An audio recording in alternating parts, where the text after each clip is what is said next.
things like the Bitcoin ETF and be a bit more open to Bitcoin. Chicago is very different. I guess the distinct difference between New York and Chicago's markets were built on agriculture, commodity risk transfer. So I'm talking about the corn farmer, wheat, soybeans. These are agriculture commodities. So these are commodities that aren't gold and silver.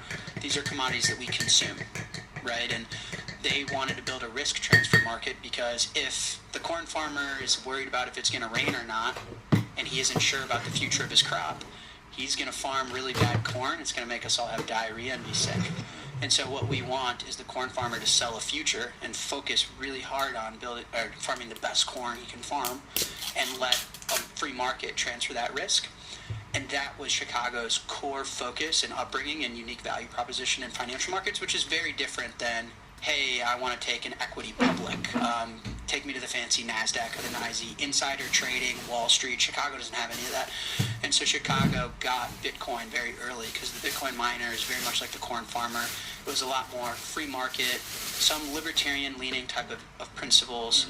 And so he, as soon as he read the blog, he got it. But so did a lot of, this is a la late 2012, early 2013.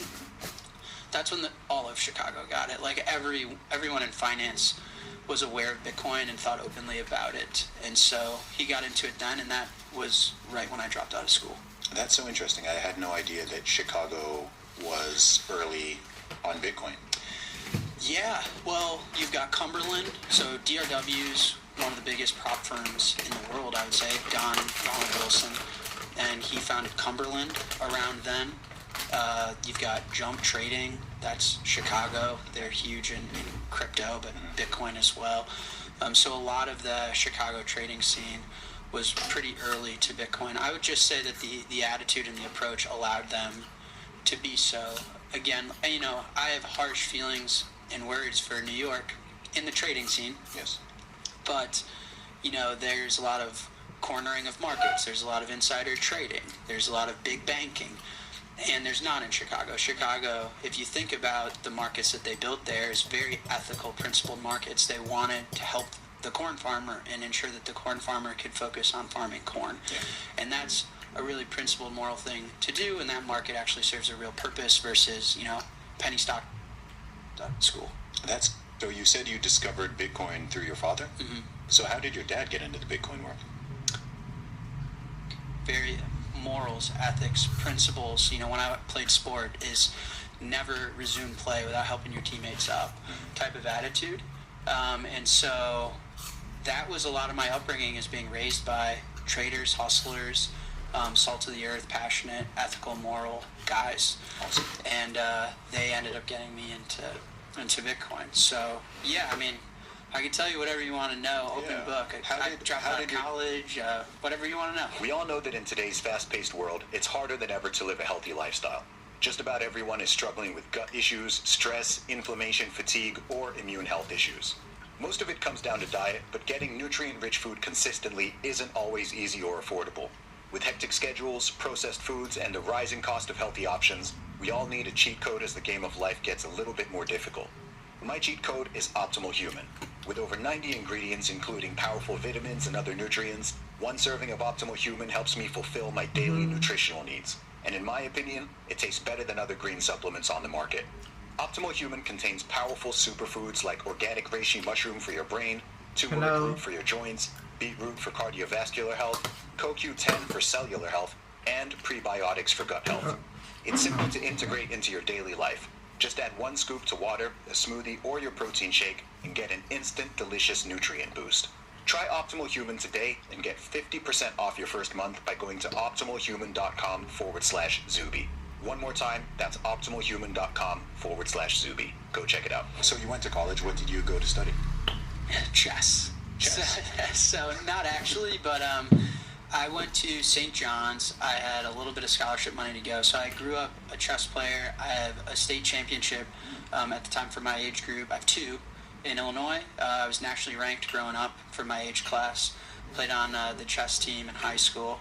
It was funny. It was the only guy that was on the basketball team and the chess team. So I wanted to, my dad was like, listen, you're almost 18. You got to be an adult and do real things. And I was like, well, gosh, I'm not ready to do that. He's like, well, what do you want to do with yourself? I said, I want to play chess. He said, well, then figure it out. And so I found a university in New York, which at the time, arguably still is the chess capital of the world. Speak English. Now it's either New York or St. Louis. Okay. But at the time, it was New York. And I went with some scholarship money to go pursue chess. Unfortunately, I pursued it a little too much. I skipped every class, and I would play in Central Park. So I would ditch class, I would play in the park for cash, and I would train there and back. And so I didn't even last a semester. What was your major that you were supposed to be doing? Jesus. I can't remember. Yeah, business. I mean, I famously remember, I've told this story a few times, sitting in French literature class. And I texted my dad, and this is just the relationship that we have, so close. Is I was like, dude, what am I doing here, man? French literature? I'm trying to play chess. Yeah. And so eventually, I dropped out. I dropped out before Thanksgiving break. So, I mean, for those that are unfamiliar with U.S. schooling, that's you enroll a month before Thanksgiving break. Thanksgiving break is usually when a freshman would say, oh, man, I haven't seen my parents in a month. I can't wait to sleep in my own bed. I just never went back. Yeah. So it didn't last long. Thank you to But speak I was English trying to with pursue a me. passion. Thankfully, I fell into Bitcoin on the back half of that. But, yeah, chess player that got lost in New York City because I was forced to try and figure out this whole university thing that ended up being a waste of time. Okay, so you said you discovered Bitcoin through your father? Mm-hmm. So how did your dad get into the Bitcoin world? It's a good question. He read a blog, so shout out Mike Krieger. He writes a blog. So my dad went to Duke University, so did Mike. We followed his blog. It was just on overall market trends, and Mike wrote about Bitcoin, and my dad picked up on it. You know, Chicago as a whole got Bitcoin a lot earlier than the rest of the world, but especially New York.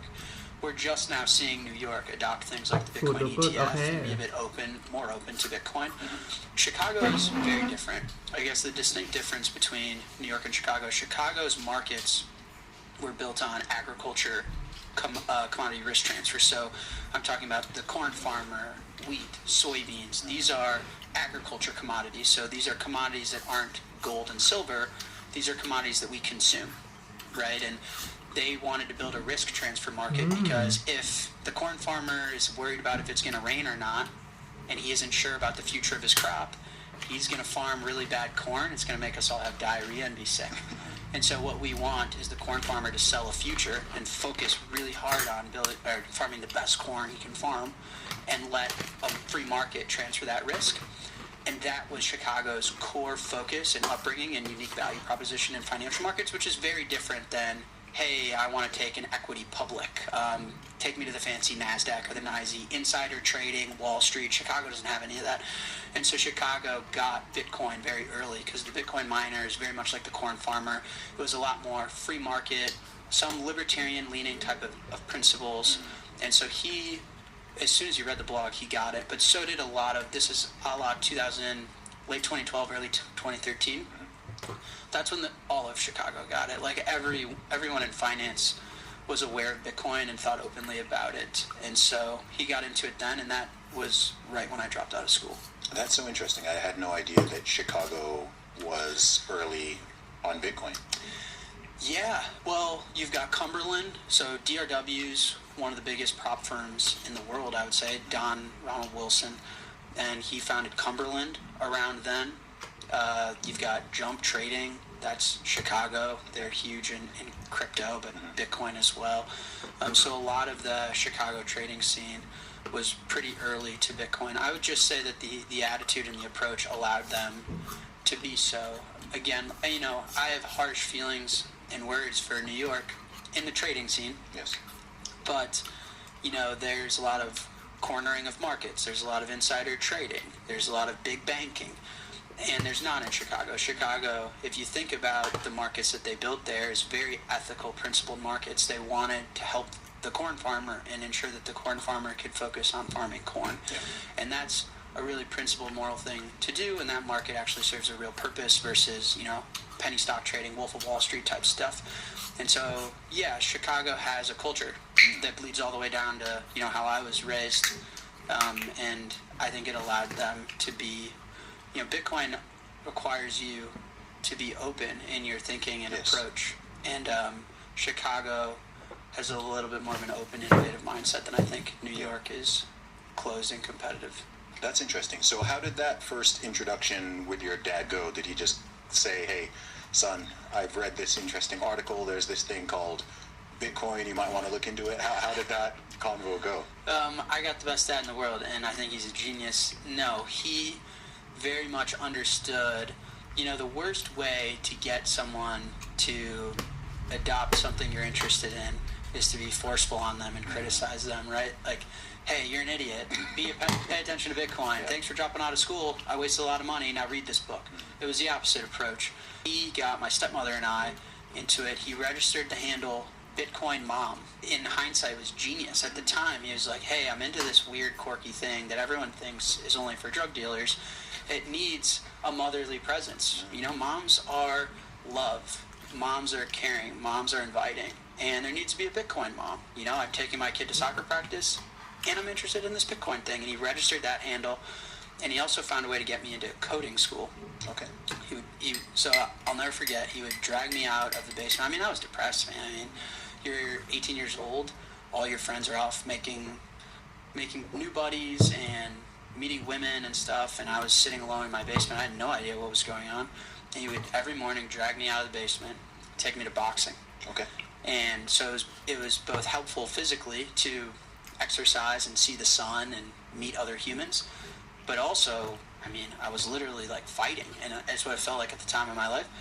And through boxing, he found a friend of his that would get me into a coding boot camp. So he's never admitted it. I thought it was a long con of a way of getting me into Bitcoin. It was turning me into an engineer, but it was through that where I applied U of I, Iowa, Michigan. These are Midwest schools where all my friends were. I drifted off to New York, clearly made a mistake. I was going to go party with my friends. And he said, no, I don't think you're ready, and put me in a coding boot camp. And then through that, Bitcoin became immediately fascinating to me, and I really latched on to him and my stepmom, and we became a little team. That's so dope. 11 years ago. Yeah, that's awesome. I've actually met them both as well. Yeah? Yeah, I met them both in 2022, I think. 2022, at the Bitcoin conference in Miami. Sure. They recognized me, and they were, I remember, I think I took a selfie with them. Sure. And we're fans. I didn't, for sure. I didn't know. I was just kind of, it was my first time ever in Miami, in fact. And I was like, oh, that's kind of interesting. And they were like, oh, we're Jack Miles friends. And I was like, oh, awesome. Yeah. Your son's doing cool things. So that's funny. So I met them before I met you. Yeah. Makes sense. Yeah. It's very them. Awesome. So that was 11 years ago. And what's that journey been then? So you're in school doing coding. Yep. I can relate to this a little bit because I'm actually a computer science graduate. Well, there you go. And I don't like coding. But, so maybe I would have gotten into Bitcoin earlier had I not had like the sort of negative experience with coding during my university degree. But what was the journey from there? How long were you there? So I went to a 3-month boot camp initially because, picture being my dad. Sends me away to university for like $25,000 and I don't last a month. I don't go to a class. I'm playing chess in the park with a bunch of homeless people. Yeah. And he's like, all right, how do I hedge myself with this clown? I'm going to send him to a 3-month coding boot camp, right? And so that's what I went to initially. And I fell in love with it, which meant I knocked it out of the park. Awesome. The classic thing with me is if I care, you'll never meet anyone that cares more deeply. If I don't, though, I'm going to be the worst teammate in the world. And so I cared, and I really enjoyed it, and I loved it. A lot of similarities to chess. And that allowed me to enroll in a 9-month program. So in total, I spent a year. Okay. The best part about my engineering career is all of the boot camps and all of the programs I went to don't even exist anymore. It's the funniest part. Everyone's like, wow, where'd you learn to be an engineer? Like, you can't even Google it, man. I could tell you, but it won't matter. So that school is gone.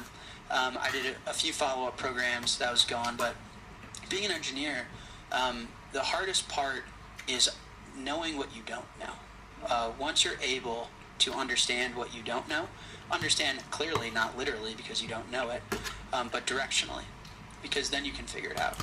And it challenges you to be resourceful. And so from there, I was resourceful enough to be the classic kid in his bedroom that was hacking away at things he cared a lot about. So I built online chess software that helped me coach other players on the internet, which at the time was very difficult. I built software for a local gym that needed help with their personal trainers managing all of the data with their clients. And then eventually I got good enough to start contributing to Bitcoin. I applied, I kid you not, I applied to every company that could spell Bitcoin, and they all rejected me, which in hindsight I'm thankful for. Yeah. But Coinbase, Kraken, I mean, everyone, I was begging to be a part of this thing, and I couldn't find a way in, which inevitably led me to pursue open source. They couldn't fire me from open source software. You could download it from the internet and run it yourself. So that one I contributed to, and then through that ended up becoming an entrepreneur and founding Strike. So that was a high-level journey for you. And what year was that when you were doing these applications? I'm guessing like 2014, 2015? Yeah, so the homework assignment from the initial boot camp is like, build something real. Yeah. I actually owe a ton to that school and the founder, Neil. So shout out Neil. It was a different approach to school. It was, hey, welcome to school, but I don't even like calling us a school. We're going to do real stuff for the real world. I'm not going to grade you on how you can spell. I'm not going to grade you on math. I'm not going to grade you at all. You are here to build software that can be used by other people, and that's your assignment. So find something you care about, and it's going to be really hard, but you're going to do it. And so that's what I did. And I built this chess software initially, and I built software as... the very first application I presented was actually crowdsourcing software on how well a referee is doing in an NBA game. Oh, wow. Okay. Because growing up in Chicago, I'm a huge Michael Jordan fan, and I was convinced that refs would rig games for LeBron James. And so, but that was the point. It was be passionate, care about something. You know, you exist, and make a dent in the universe. And you know, we interface with these screens and software, and you have the power to influence that. And so where do you want to see change? And I was like, I want to see LeBron James at the free throw line less. It's like, I swear he gets more calls than whatever, the San Antonio Spurs. So I built that. That was in 2013. Well, the problem is it didn't really work. Okay. All of my buddies in high school came over for the launch, and it like barely worked, but they were happy because I bought them all wings. So I'm still convinced that the NBA, the point of the software, I'll pitch it, someone else should build it. Okay. The point of the software was the crowd knows best, right? If you can outsource information to as many people as possible, the bigger the crowd, the smarter the wisdom. And so if I was able to log NBA games in real time and allow fans to say, hey, was that a good call or not? With enough of a populace, we'd be able to actually crowdsource an official opinion of what the world thought about that officiating, as opposed to, and to the specific call.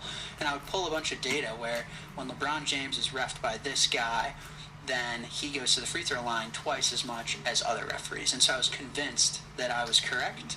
And so that's what it was intended to do. It didn't work because I was an engineer for 90 days at the time, and I wasn't good. But that was 2013. And so I completed schooling through the beginning of 2014, and I built the chess software.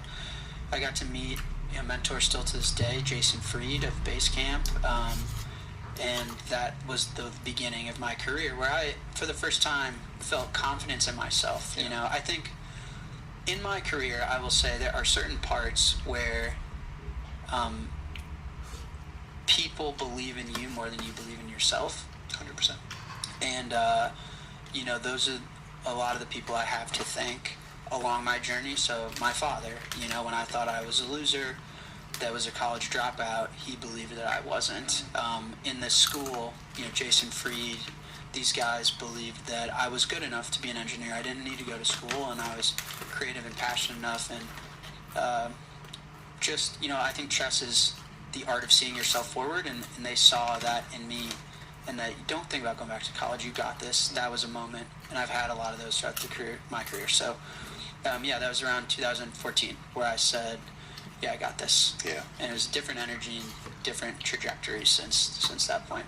That's dope. It's so interesting to hear that, because I think that Up to my career. So, yeah, that was around 2014 where I said, yeah, I got this. Yeah. And it was a different energy and different trajectory since that point. That's dope. It's so interesting to hear that, because I think that's such an important and deep human point that is so often overlooked, which is that people need encouragement. People need encouragement. People need people to believe in them and see their potential even when they don't.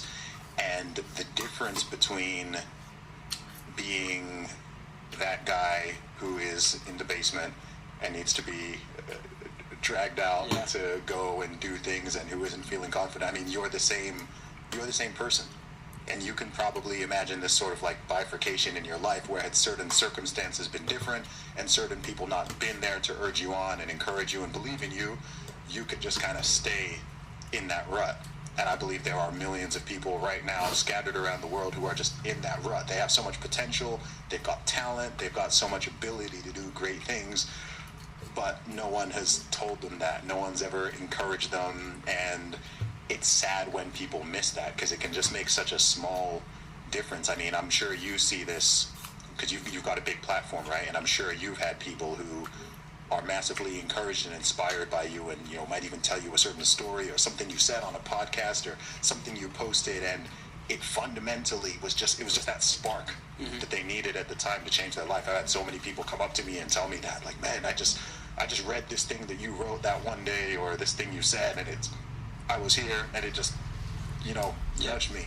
So I think that's extremely powerful. I think that's a good lesson for anyone listening, just to know for yourself and for how you engage with other people, particularly people who are listening. I know a lot of people who are listening to this podcast are parents when it comes to your own children. Just giving them that encouragement. It's such a huge difference. Yeah, I think it speaks to the value of those that you surround yourself with. Right? I think back, and if I didn't have the dad I do, if I wasn't in that school, I found myself at certain points in my life in the wrong crowd. College dropout in the parks, playing till the sun goes down with a bunch of people that didn't even have a home. And it would have been very difficult to find the best version of myself through them, I think. And it's no offense to any individual, but more so speaking to the value of just surrounding yourself with the right people. And that also is, I think, what allowed me to travel so deeply into Bitcoin, is because all of a sudden I had a little bit of confidence and faith in myself, and I was surrounded by the brightest minds in the whole world. I mean, there's no more ambitious task than trying to fix money. And so I was this young kid who had a little bit of energy, and then all of a sudden everyone around me was smarter, wiser, nicer, kinder, healthier. I mean, everything that you would want out of a human life. And so, yeah, that was my takeaway, was just how important the company you keep. And I was lucky enough to have a really amazing father, but there's no real excuse. We all have the ability to build a relationship. And so ever since, I've taken relationship and that lesson pretty seriously. Yeah, that's awesome, man. So what is it that particularly sold you on Bitcoin? Was there a moment where you just saw it and were like, this is the thing? What's the story there? I think it's the classic, come for the number, go up, stay for the revolution. But in the beginning, I was really cheering my dad on. And he was so convicted and had this position, and my stepmother got into it. And there's something about, just having so much love for my family and my parents. I wanted this thing to work. And through that, you evaluate, well, is it going to work or not? And you come to the conclusion that, Bitcoin's designed to go up forever. Well, I believe that. And, what hard money means, what a fixed supply means, where anything monetary derives value from, how money works, what properties it needs to have. And you come to this conclusion of, oh man, this is the best money that we have. And so I initially was convicted and sold through that. And then the revolution is what follows. And you realize the knock-on effects that having better money has for yourself, for your family, for your business, for your country, for our species. Yeah. And that, things like El Salvador are much more for the revolution than the number go up. But initially sold, I was like, is this thing going to work? And you have to build your own conviction in that. And I fell in love with the fact that I felt like I knew something that the rest of the world didn't. I remember walking around with my parents like, that guy has no idea that this Bitcoin thing's gonna be huge, but we do. And that's what it felt like. And it was a really charming feeling, especially to do it with your family. That's amazing. This is not explicitly a Bitcoin podcast, so there are going to be a good chunk of people listening to this who have heard about Bitcoin. Maybe they've heard another Bitcoiner on the podcast here or there. They've seen me mention it maybe, but they don't know what it really is. They don't know the value proposition. They don't know what you mean when you say it's programmed to go up forever. So I want to kind of go back to basics a little bit. Sure. So for someone who's just listening to this podcast, who's maybe heard about Bitcoin, but they haven't really thought about it and been exposed to it properly, can you give them the 101 on what the Bitcoin value proposition is in your eyes? Totally, yeah. I actually think the best place to start is understanding money a bit better. I like to think of money as our time and our energy in an abstracted form. What I mean by that is you do this podcast in exchange for that, you get money. I run Strike in exchange for that, you get money. You mow a lawn, you fix a windshield, you drive a car for someone else, you get money. So money is the market good that captures our collective contributions to society. It's intended to capture our time and energy so that that time and energy can either be saved or be traded, right? You can't go to the restaurant after this podcast and say, hey guys, I just recorded a podcast, I'll take 2 steaks. They're like, what? I don't want that. That's what we call barter, right? To solve for barter and scale the economy and allow us to hyper-specialize on something like a podcast. Like a podcast isn't a tradable market good for dinner, for gas, for groceries, but it is for money. And so money is that market good, again, for abstracted time and energy. Now, if I were to store my time and energy in wheat, for example, let's go through that mental exercise. So I work all day on whatever I'm doing, and in return I get wheat. Well, how good is that money, is wheat being the money, at persisting and saving through time? Well, it's very bad, because it's going to go bad and moldy and stale, and so that wheat is going to be worth 0 in about a week, right? Everyone has moldy bread. And then how good is that money in exchange? Can I send that wheat to Europe on my phone, right? And so thinking of money as how to capture your time and energy is a very powerful idea, as opposed to like a piece of paper, or as opposed to something that your government, whatever, tells you to use. Then contrast it to the dollar. If a government can print their own money and debase their money, that means they're debasing by proxy your time and energy. Does that make sense? Absolutely. So also a government's ability to borrow their own money is, in my opinion, as close to time travel as we've ever seen, because you're borrowing the time and energy from the collective populace from the future. That's crazy. You're taking time and energy from the future and saying, we'll pay it back at some point. That's as close to time travel and as malicious of an act. But every time the U.S. government prints $1, they're devaluing me in my life, because I've spent time and energy here on this planet. In return for that, I've got U.S. dollars, and now those U.S. dollars are worth less, so I'm worth less. Yes. And so the idea that you have a money that's fixed can't be debased. So the holder, the time and energy of those that hold it cannot be debased, and then that lives outside the purview of a government or a central party or a corporation or any individual, is the most powerful concept when it comes to storing our time and energy. And you'd have to think through the history of money. Well, historically, you try and get as close as you can, right? Bitcoin right now, I believe, is as close as we can to the perfect store for our collective time and energy. But once upon a time, it was gold. Yes. Why? Because those collection of chemicals get us kind of close. It's harder to find more gold and debase our time and energy than it is silver, than it is copper, right? And people think of real estate as a place to store wealth, store time and energy. Why? Because you can't print any more land.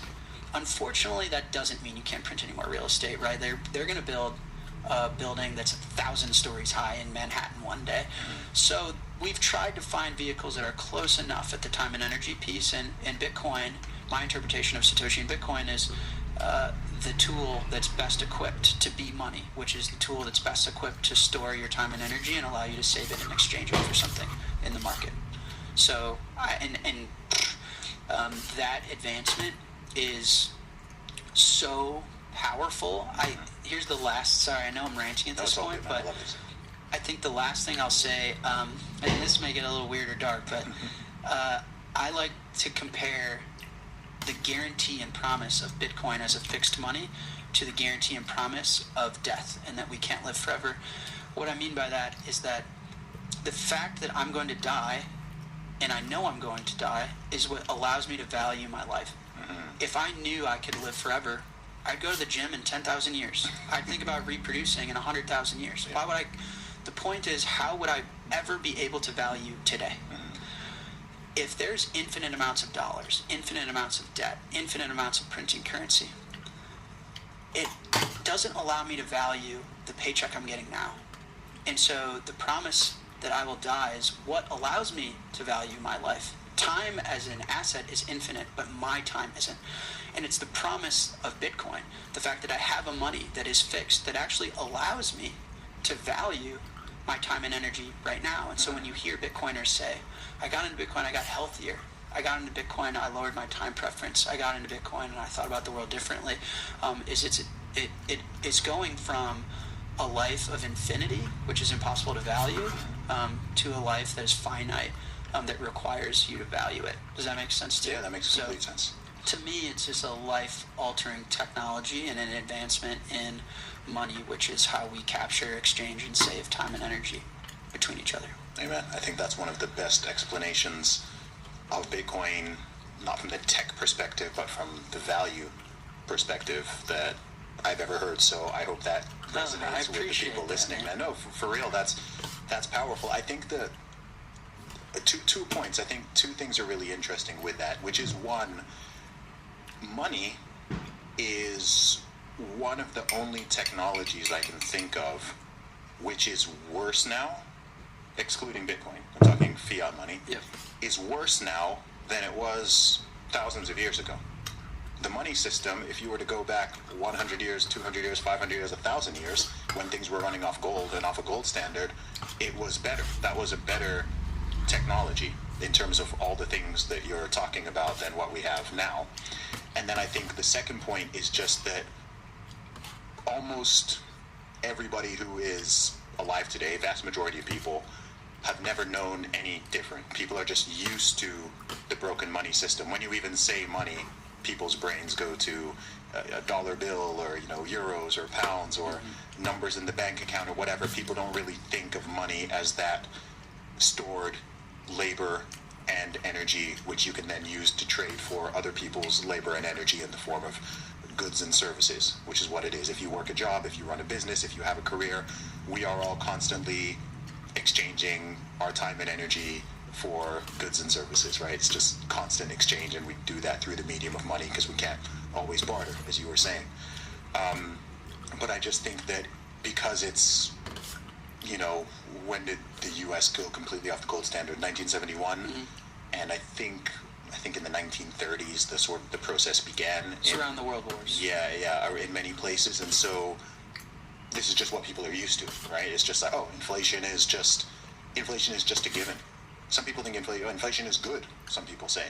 And you're just like, wait, if you think about it, the idea that you store $10,000 today and then the next year it's worth $9,500, and then later down the line, you can get to a point where, that 10,000 is now worth 500 or 1,000, and people kind of just accept that. And you're just like, no, that's not meant to happen. And historically, that wouldn't have happened, say, if you'd stored your money in gold. I talked to my father, who came to the UK from Nigeria in the 1970s. The first time. My dad's a medical doctor, a physician. And this is the 70s. We're now in 2024. Head of the household of a family of now 7, but at the time would have been 5 or 6. Medical doctor in the UK. What do you think his annual salary was in the 70s? Geez, in the 70s? Yeah. What was a house? As a doctor. A house was like 20 pounds, so 8,000 pounds? 4,000. 4,000? Okay. Yeah, 4,000 pounds a I'm year. proud of That how was a good much I guess. was. Yeah, that was a good guess. But 4,000 pounds a year as a medical doctor It's in crazy, the UK, man. right? And now you're just thinking like, gosh, I mean, earning 4,000 pounds a month as a doctor wouldn't be a good salary. You can And pay back your loans. yeah, and I mean that's only 50 years ago. It's not that long. He tells me the story of he and my mom wanted to buy a certain house which cost like I think 15,000 pounds. Not the deposit, the whole house. 15,000 pounds at the time. That would have been maybe $25,000. And they were like, no, that's out of our budget. We can't afford that. And now in many places, I mean, you can't even get anything under $500,000 in some places. Yeah. Approaching $1 million. So it just shows when you were talking about them, the Fed or the central banks or governments just stealing from people, Yeah. stealing labor, stealing value from people born and unborn. It's very real. And I think if people truly woke up to that, then there would be some form of real revolution. Yeah, well, I think they are. Yeah, that's exactly right. So your dad earning 4,000 pounds a year, and I believe a house, would you say, was 15,000 that they were looking Yeah, at? maybe 10,000 to 20,000, depending on what you wanted. Right, so that sounds like 2.5 to 3 years worth of work Yeah. to acquire.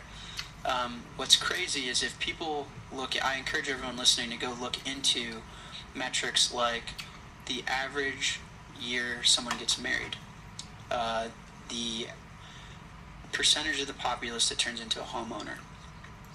It's all going very bad. So, for example, everyone used to get married around 22, 23. Everyone's now getting married around 32, 33. Life expectancy is going down. Home ownership's going down. Divorce rates going up. And these are all metrics that tell me that in order to live a life what you're pleased with, it's requiring more time and energy. Your dad could have worked 2.5, 3, 4, 5 years to own a home. People are having to work 20, 30, 40, 50 years to own a home. They're still the same humans. Yeah. So by debasing the currency, again, if you think of it as time and energy in an abstracted form, you're increasing the time and energy required to live a sustainable life. Mm-hmm. And it deteriorates society. It's really an awful, malicious thing to do to, when you say steal from people, they are stealing the time and energy from the collective populace. When your groceries double, when your McDonald's order doubles, whatever that is for you, when your gas price doubles, it's just requiring more time and energy for you to have the life that you need to have. You know what, Jack? I think you have just nailed a much better definition of what inflation truly is and why it's so bad. The standard definition of inflation is either, increase in the money supply, devaluation of currency, or just prices going up. Someone could say that they're often the same thing. But I think when you think of it as debasing the value of the collective's time and effort, then you see just how insidious it is. It's debasing you. Yeah. It's like, what are you made up of? The energy you contribute and the time you have. Yeah. That's it, right? Like, your life is capped with the time that you're given, and your life is expressed through the energy that you contribute. And they're debasing and devaluing that. So every time they devalue your money, they're devaluing you. And what an awful crime. And so I think we all can feel society deteriorating in many ways. Feel people getting angrier, feel civil unrest, you feel whatever metric you care about, whether it's health, cancer rates, the real estate market, all going bad.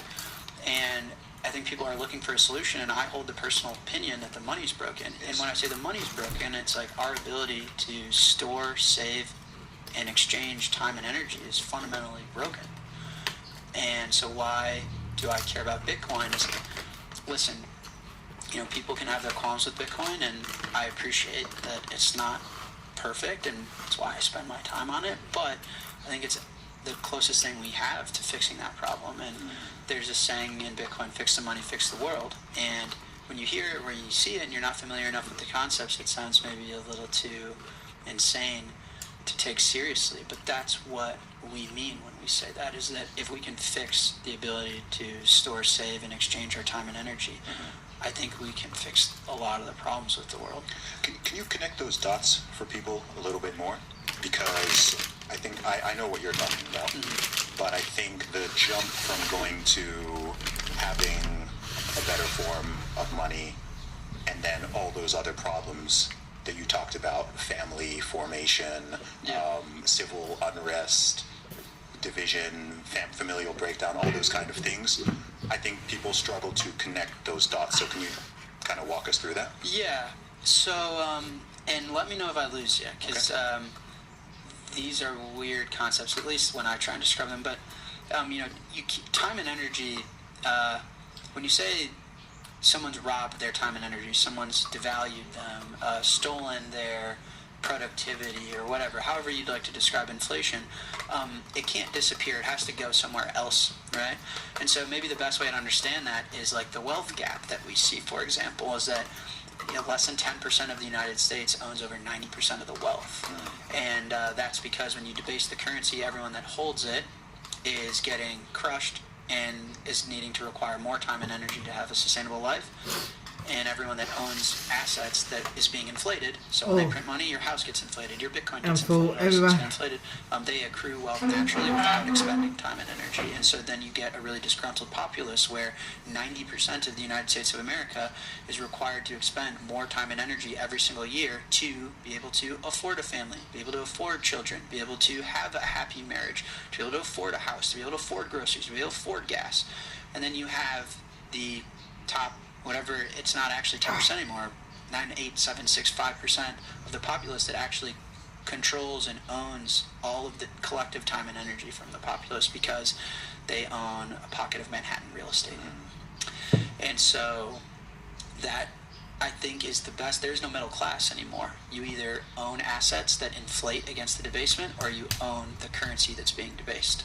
There's no middle class. And so I think that's probably the best descriptor to describe the civil unrest. We feel at war with each other, but I think the real issue is there's a large portion of the population that, listen, if housing is inflating 20% year over year, you have to be getting a 21% raise every single year to be making progress towards owning a home. And so there's an overwhelming amount of the population that is requiring more time and energy to have